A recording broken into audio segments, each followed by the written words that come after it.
Hi, my name is Jim Gramont. I'm with the Gramont Realty Group at App Properties. I want to review the Lincoln Park luxury housing market for the last 3 years. We're going to be looking at this is a peek at this particular graph is of closed sales, 3 years for Lincoln Park, all homes.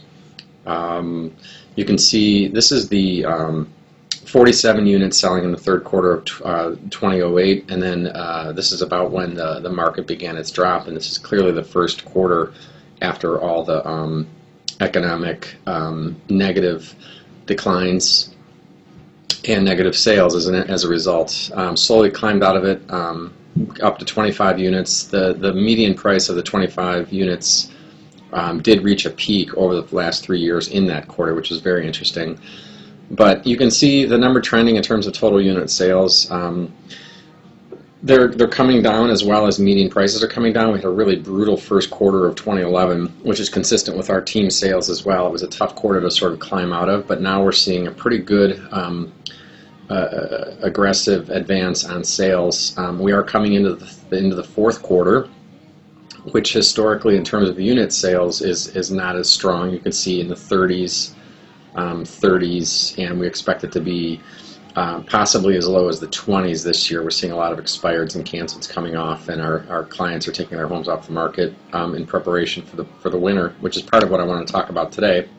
Before we get there, let's just take a look at for sale, number of units for sale. So currently in Lincoln Park, single-family homes, 261 homes for sale, and only 49 closed.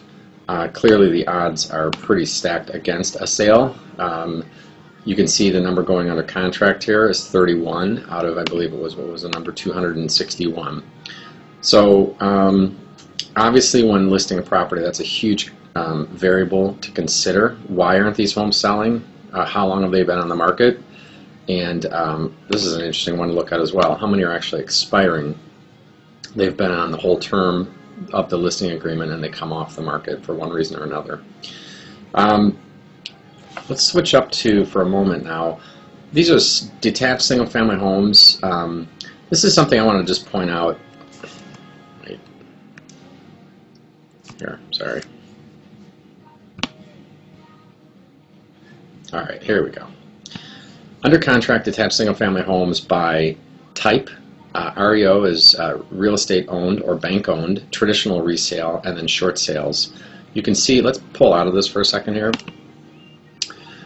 These are under contract detached single family homes, traditional REO, bank owned, and short sale. Okay, you can see the number of units, and this is for September of 2010 in the gray, September 2011 in the darker gray, and then red is September 2009.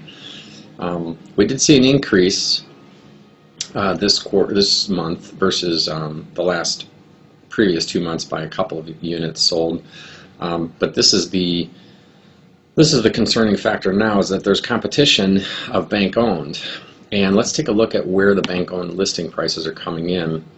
Let's see if we can get that. Let's see here. Oh, here. No, sorry. Let's see, by price. So let's go median sale price. Detached single-family home by median sale price. These REOs are really crushing the market. They're in this case they were a much higher list price, but I know this property in particular, and this was an amazing home. It was a $4 million home at one point, and it's sold for $2.725. But these are the kind of downward pressures of the market, of the distressed properties are putting on the traditional market. I'm going to take one more look here at closed sales since we compared it originally, and then I'm going to cut off this video and maybe pick up another video on when to sell your home and how good the market is now as we head into the fourth quarter versus the first quarter or second quarter. But you can see here number of units selling. This will give you a peek of the answer to that. There's these troughs that start to show up in terms of units sold, and that's what we're going to talk about in our next video. So this is the Gramont Realty Group App Properties signing off for today, and thanks for listening.